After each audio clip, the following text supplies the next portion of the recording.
In this video, we will cover how to utilize the built-in quality control mode for tasks. The QC mode in Agility Blue allows you to record the QC process directly within the task. To start the process, click on the Quality Control Quick Action button. Placing a task in QC mode changes the status of the task as well as the color to purple on all dashboards. Adding an optional custom QC checklist form standardizes the workflow, giving users complete control and visibility into this important process.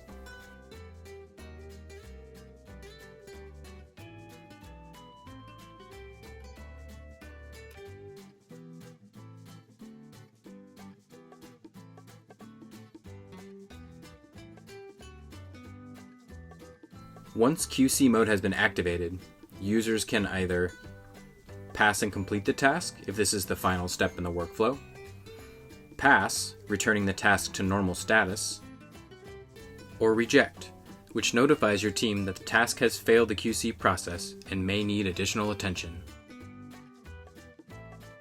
Once a pass or fail status has been recorded, information about the user who recorded the pass-fail, as well as the date the QC was performed, is stored within the task.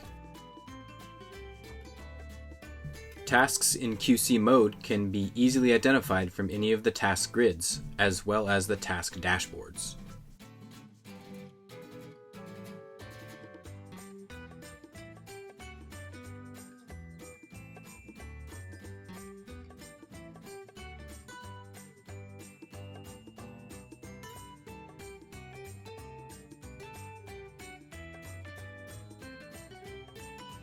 For more information about working in Agility Blue, check out our other videos at sadiebluesoftware.com or the Agility Blue help documentation.